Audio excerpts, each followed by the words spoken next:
Bismillahirrahmanirrahim. Assalamualaikum warahmatullahi wabarakatuh. Apa khabar semua? Dalam video ini, saya akan menerangkan tentang nilai dan etika kerja Islam.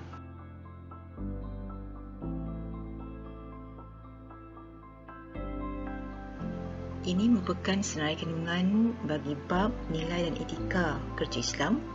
Walau bagaimanapun, dalam video ini saya akan fokuskan terlebih dahulu kepada akhlak, etika dan moral.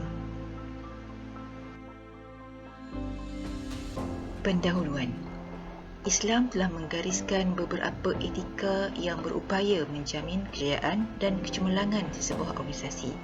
Matlamat utama memperkenalkan etika ini adalah untuk menghasilkan bukan sahaja organisasi yang cemerlang, tetapi juga bagi melahirkan moral insan yang gemilang dunia dan akhirat. Ini kerana Islam ingin melahirkan manusia yang seimbang dari segenap aspek kehidupan. Etika kerja cemerlang perlu dididik dan dihayati agar menjadi budaya kerja dalam sebuah organisasi. Budaya kerja cemerlang yang diamalkan oleh insan cemerlang akan melahirkan organisasi yang cemerlang. Sesungguhnya etika kerja yang cemerlang tidak akan memberikan manfaat seandainya persekitaran, organisasi dan staf tidak bersedia untuk mengamalkannya. Sebab itulah etika kerja amat penting dalam pengurusan. Kepentingan etika dan nilai dalam pengurusan organisasi. Mengapakah etika dan nilai amat diperlukan dalam sesebuah organisasi? Jawapannya kerana terdapat banyak kepentingannya. Antaranya ialah yang pertama, ia mampu menjamin keutuhan dan kecemerlangan organisasi. Kedua, dapat mewujudkan budaya kerja cemerlang dan pengurusan berkualiti. Ketiga, mampu menggerakkan organisasi agar dapat memberikan sumbangan yang lebih berkesan kepada masyarakat. Keempat, mampu menjadi ukuran dan jaminan kebahagiaan hidup. Kelima, dapat meningkatkan prestasi perkhidmatan dan kualiti pengeluaran. Keenam, mampu memupuk budaya kerja positif. Ketujuh, mampu mengukuhkan sistem kawalan organisasi. Kelapan, dapat membentuk motivasi unggul. Kesembilan, dapat mendorong persaingan yang sihat. Kesepuluh, mampu menghindarkan penyelewengan dalam organisasi. Dan yang terakhir, mampu menyumbang ke arah pembentukan organisasi yang berintegriti. Kepentingan etika kepada kita tidak dapat dipertikaikan lagi. Etika merupakan disiplin dalaman yang mesti dimiliki dan dihayati oleh setiap insan. Kecemerlangan individu, masyarakat, organisasi dan negara adalah bergantung kepada penghayatan etika yang murni dan luhur.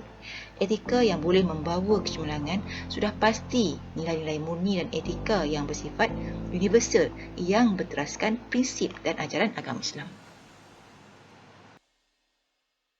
Nilai dan etika kerja Islam. Nilai adalah sebahagian daripada moral, iaitu suatu bentuk perlakuan yang didasarkan kepada sesuatu yang membina, baik dan berfaedah.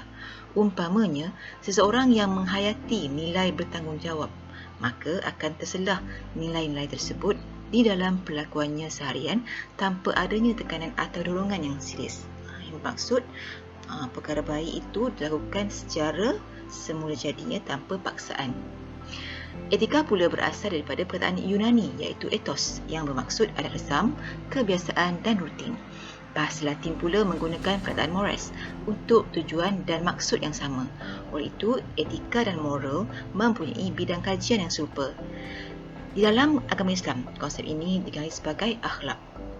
Secara umumnya, akhlak merangkumi etika dan moral, yang mana nilai baik dan buruknya adalah berdasarkan nilai yang ditentukan oleh Al-Quran dan As-Sunnah. Akhlak, etika dan moral. Terdapat persamaan dan perbezaan antara ketiga istilah ini. Persamaannya boleh dilihat dari skop umum, yang mana etika, moral dan akhlak membincangkan tentang perbuatan, sifat atau perkara baik dan buruk. Walau bagaimanapun, terdapat perbezaan antara ketiga istilah ini. Perbezaannya boleh dilihat dari sudut skop khusus, yang mana Etika dan moral mencakupi perasaan, pemikiran dan niat di hati manusia dalam konteks hubungan sesama manusia sahaja. Berbeza dengan akhlak, yang mana ia mencakupi perasaan, pemikiran dan niat di hati manusia dalam hubungan manusia dengan Allah, manusia dengan manusia dan manusia dengan makhluk lain.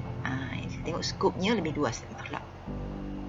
Kemudian perbezaan yang kedua ialah dari segi kayu pengukur kepada nilai. Etika meletakkan akal sebagai kayu pengukur bagi perbuatan tersebut. Moral pula meletakkan tradisi masyarakat sebagai alat pengukur. Akhlak berbeza kerana ia bersandarkan wahyu Allah itu Al-Quran, dan juga akhlak Rasulullah SAW itu hadis Nabi, sunnah Nabi SAW. Contohnya kita boleh lihat dari segi penafsiran pakaian sopan. Dari segi etika dan moral mungkin berbeza dengan akhlak. Di barat, bagi wanita yang memakai skirt itu sudah dianggap sebagai sopan. Berbeza dengan akhlak kerana ia masih lagi belum mematuhi piawaian pakaian sopan dalam Islam. Kerana pakaian sopan dalam Islam itu perlulah menutup aurat dengan sempurna. Okey, perbezaan yang ketiga ialah dari segi skop penilaian. Etika dan moral ialah satu sistem yang menilai zahiriah manusia sahaja. Berbeza dengan akhlak kerana akhlak menilai tindakan dan perbuatan zahir dan batin, iaitu perbuatan itu sendiri dan juga niat kepada si pelaku. Kemudian perbezaan yang keempat ialah dari segi ciri-ciri ilmu, yang mana etika dan moral adalah bersifat relatif, subjektif dan sementara. Ini adalah kerana sifat tersebut dinilai oleh manusia. Sebabkan itu terdapat kecenderungan nilai tersebut akan berubah. Berbeza dengan akhlak, kerana akhlak ditentukan oleh Allah, maka ia bersifat mutlak, sempurna dan tetap. Sekian sahaja untuk topik akhlak, etika dan moral. Bertemu kembali dalam topik yang kedua, iaitu kerja menurut perspektif Islam, dalam video yang seterusnya.